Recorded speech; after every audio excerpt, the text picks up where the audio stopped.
Hello, everybody. Welcome to Think on This. I'm your host, Eddie Burns, and I'm excited about today's episode. With us today, we have Colin O'Neill. Hello, Colin. Hi, Eddie. I'm so glad you're here. I appreciate you taking the time to do this. I'm going to read a little bio here of Colin. Colin is an author. He just finished a book, consultant and entrepreneur with 40 years of experience consulting Fortune 100 companies in all levels of government. In 2011, he co founded Scaled Agile, where he collaborated with Dean Lallingwell and others to create the Scaled Agile Framework, or SAFE, the world's leading approach for scaling agility across organizations. Since leaving Scaled Agile, Colin has helped clients connect their organization's strategy to execution through value streams, portfolios, and the use of derivative goals at all levels. He recently published a book titled Take Control by Giving Up Control, the value centered fast track to organization growth, which introduces his innovative model called Entity Value Realization, or for short, EVER. Colin, thanks again for being here. You're welcome, Eddie. Thanks for inviting me.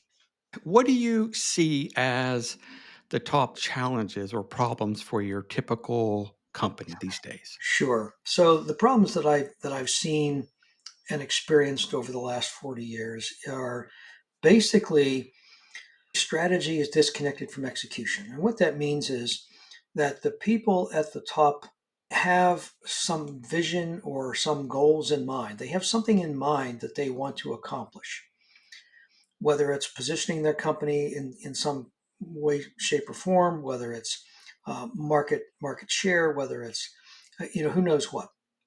And they talk about that amongst themselves. It's not communicated in a way to the people that are actually building the products and services and delivering them. And so there's this huge disconnect between the strategic intent and how people do their daily jobs. Number two is that workers today are different from the workers of 20, 30 years ago. The newer generations, they show up for work differently than we used to. And I don't mean it in a derogatory way. Basically, their It's value true. systems are different than ours. They're not easily controlled in this command and control structure that has occurred for the last 100 years. Command and control doesn't work anymore. We're not taking advantage of that. We need to engage them differently than we did before.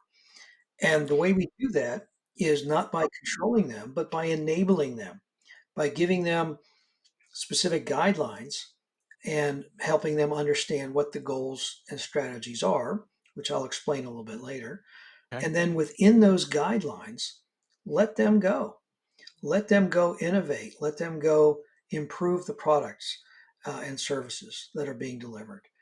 And then, a manager's job or a leader's job now is to just create that environment, that constructive environment that allows them to do those things. But all of these issues are systemic to all types Mhm. of organizations, and that's why I named my recent book "Take Control by Giving Up Control." It's a conundrum, but it has to be that way because they simply don't respond to command and control structures the way we used to. The third reason, or the third thing that I see in the world today, is that organizations are not close to their customers. They're not close enough to their customers. They don't really understand that consumers today, for them, it's all about value. And that's also why I call it the entity value realization system, because value is the new currency of the modern economy. And it's an experiential economy. People want an experience, not just a product or a service. They want to feel good about something, and they want to feel that it meets their inner needs. And these are the things we've been missing for a long time. Is what are the feelings or values that our consumers have that they want and expect as part of the value proposition. And too often, companies do not take the time to bring their representatives of their user or customer base their into their internal planning and strategizing and product development work, because they don't do that, they don't understand the subtleties that the consumers are looking for. And when a company knows the subtleties, and the best example I can think of is Apple. I mean, they know, I mean, they understand the deep seated feelings that people want when they buy an Apple product, and they're in it for the experience. And so that's another big change, is the experiential economy is now based on value. So we have to be more focused on value. That's number three. And so there's a lot of companies are playing catch up with this mindset, I take it. I don't even think they're playing catch up. I don't even think they realize that they need to be doing this. And that's Yeah. part of the problem, is Yeah. Yeah. the entity value realization system, the business system, is essentially says one of the tenets is you've got to bring your customers closer to you. We use what we call fusion teams at various levels of the organization. So we want business people, technology people, marketing people, and the customer to join together in a fusion team to really dig into what it is that their customers want experientially. And when they get to that, then their products take on a whole new level of meaning and interest to the market.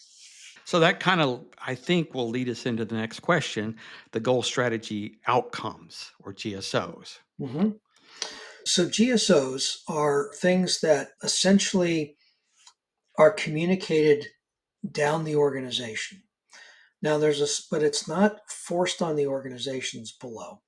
So at the highest level, at the ETL level, the executive leadership, or ELT, executive leadership team level, basically they come up with the goals that they want to achieve for a certain time period, whether it's annually, biannually, triannually, it doesn't matter. And the goals are what drives the execution. Many companies say, "Oh, here's our strategy." Well, the strategy is typically not measurable. And so we want goals to be measurable and very clear and crisp. And it's the outcomes of the goals that we're striving to achieve. So the executive leadership team has to sit down and be disciplined and say, these are our 3 to 5 goals for, let's say, this year. And for each goal, we want 3 to 5 different outcomes. However they want to measure that, but they're different outcomes. And then once they have the outcomes and the goal, then they say, okay, what's the best way we can do this? Now, the way to do it is how to execute is the strategy. So strategy is the Okay. how, goal is the what. All right. And this is a change in mindset, because Okay. strategies themselves are not measurable. They're just how we're going to achieve our goal. So we need to change the vernacular and the definitions of some of these words so that they have more crisp meaning and are not so vague. Some Now, of the outcomes, yes, I'm sorry, that some of the outcomes might be this, what's the value for the consumer that you were just talking about with Apple, it, right? it, it could be. So for example, let's say a company says we want to increase our customer base by 15% this year. Okay, we Okay. want to grow our customer base by 15%. Okay, that's a great goal. Now, how do we know that we've achieved that goal? What are the outcomes that we need to measure Mhm. to say, oh, yes, we've achieved that 15% or more? And so we think about, all right, what are we going to measure? Well, and not just at the end. Okay, 15% is the sort of the target metric, but getting there and the strategies we use to get there, the work down into chunks, and we run experiments. And so we create these leading indicators that say at the end of the first quarter, we expect X. Now, it doesn't mean we expect 5%. It means that we're trending in the right direction because we're still experimenting with the ways that we think we're going to increase our customer base. So, for example, at a lower level, that GSO of increase the customer base by 15%, as it translates down into the business units and into the program layers, basically they write their own GSOs in support of the high level GSOs, and they say, how can my unit contribute to this overall goal of getting this 15% increase in customer base? Well, they run experiments. Oh, well, let's try this. Let's add this new feature to our product. Let's advertise this in a different way. Let's appeal to a different demographic. So there's a bunch of different ways that the organization, different parts of the organization, can contribute to that overall corporate goal. And Yeah, so they run these yeah. experiments and see what sticks and see what begins to drive the numbers, what moves the needle towards increasing the customer base. Take control by giving it up. Right. This is making sense, right? Right. Where you're allowing people to do what they do best, Correct. and and experiment and not punish them for taking chances. That's But correct. so if I understand you, it's almost as if, you've got the GSO from leadership, it goes down the line, let's say, Mhm. to the divisional level, and then they create a GSO, and then the product level, they create their own GSO, and there's a constant, I guess, massaging and a room for experimentation because, hey, we don't know for sure yet. We think it's going to be very successful. We think this is the way, but it may change and over time, right? And based on the where it is in the process. And the levels below, they look at the GSOs above and they say, how can my organization, my division or whatever, how can we support that GSO? So we write our own GSOs, we write our Uh own huh. goals, and we write our own outcomes, and then we determine what we think are the best strategies. And all of Right. those outcomes at each level are measured, and they're measured Okay. frequently. And Yeah. so they can be measured monthly or quarterly. But let's say at the end of every quarter, there's this sort of corporate wide check in. And all of the parts of the organization that are contributing to this goal of increasing the user base by 15%, they're looked at and they say, well, we ran some experiments and these two experiments didn't work, but this one seems to resonate with our customers. And so we believe that we've already noticed an increase or a higher level of interest or whatever. So let's pursue this one and let's not pursue those other ones that didn't seem to work. What happens is that business leaders, they set these goals for the year and they say, oh, we're gonna do it this way, and they set it and forget it. But that is loaded with assumptions, and we just don't know what those assumptions are, and it takes on now a high risk because we could go a year and not know that our experiment failed. So that's why we run these Ah. little experiments. We get regular, frequent feedback, and that informs how are we moving the needle? Are we moving in the right direction? And if we're not, And then we pivot. one of the great benefits of what you're talking about is that feedback system, it seems like, right? And this feedback system that you have, Mhm. it allows that to happen in a nice structure and process. Correct. It happens organically. Yeah, it's built into Uh-huh. the system. Mhm. And does this tie into the steel thread?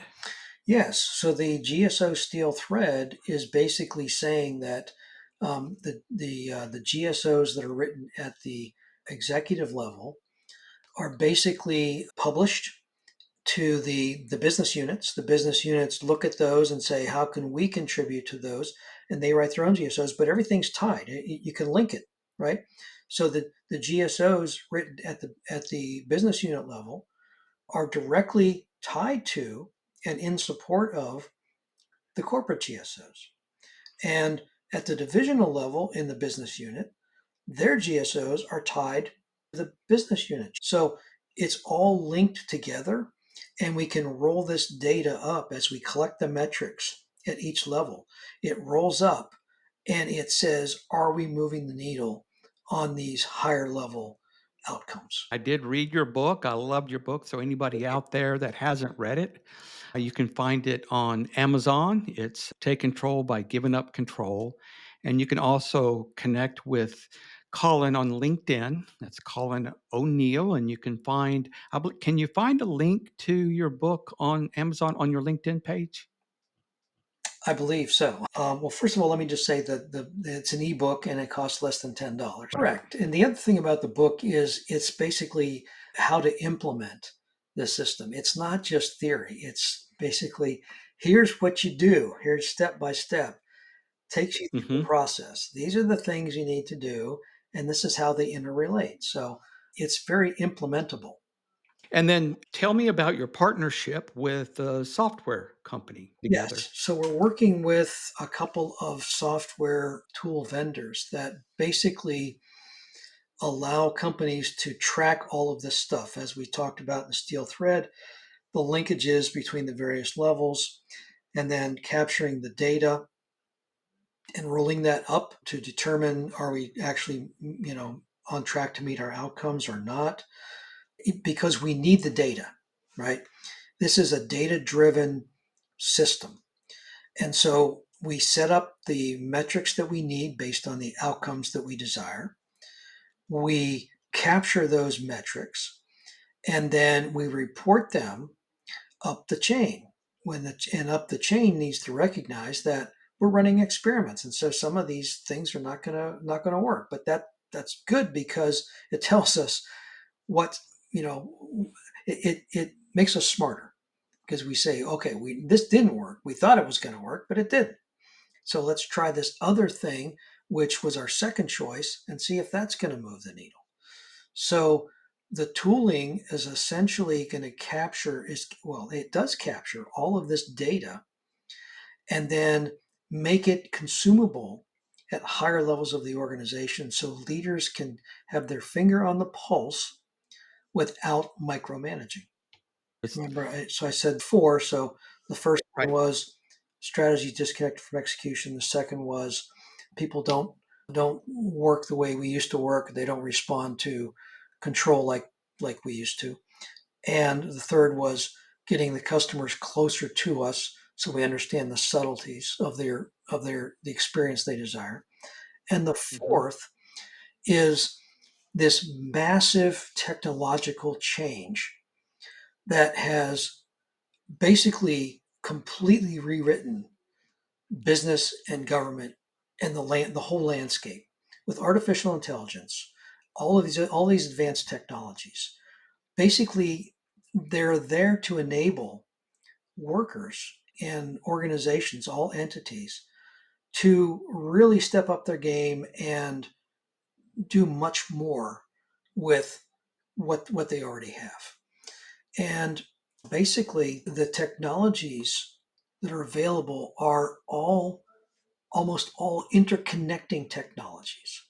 And so, if we recognize that our workers are intelligent, they're technological, logically savvy, and they can they can adapt very quickly to this changing technology infrastructure, then essentially we want to network them together. We want to create a collective consciousness in our organization that allows our workers to do all of the things we just talked about, but on steroids, basically, getting exponential returns. So if we embrace the new technologies and honor the savvy of our new workers, then the innovation potential is so high that you can't even imagine how much potential there is until you start looking at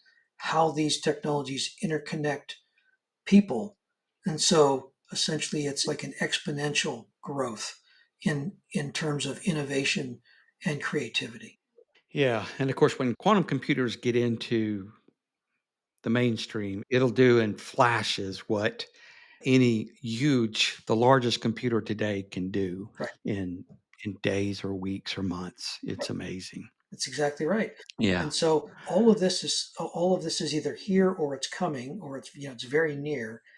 And if companies aren't ready to exploit that by setting up the right environment, by enabling their people, by networking their folks together and with these high technologies, by giving up control, by within clear guidelines through CRISP and GSOs. If they are not able to do that, they're going to be left behind. great stuff, Colin. Thank you. Is there anything that I might have left out? I just want to touch Kind of wrap up with? on the adaptive nature. So you're absolutely right. We if we look at the life itself and the animal kingdom, and it's all about adaptability, and that's why humans, we basically rule the planet is because we were able to adapt due to our brain capacity. Basically, adaptive leaders that can adapt. And I didn't make up that term. That the term came from other folks a lot smarter than me. But leaders who adapt to the changes, and like you said, the changes are happening so rapidly that if you're not adaptable, you die. You're like a dinosaur. So not only are leaders adaptable, but organizations need to be adaptable too. And so in the book, I talk about how to create that adaptability and leverage that to stay ahead of the competition and actually create your own market and your own niche. Well, really, I just I love your book. I love what you're doing. I love well everything about it. For anybody that is interested in reading more about this model, you can go to Colin O'Neill on LinkedIn, or you can go to Amazon and look for "Take Control by Giving Up Control." Well, Colin, thank you very much. I appreciate it. Take care, buddy. Bye Okay, bye. bye.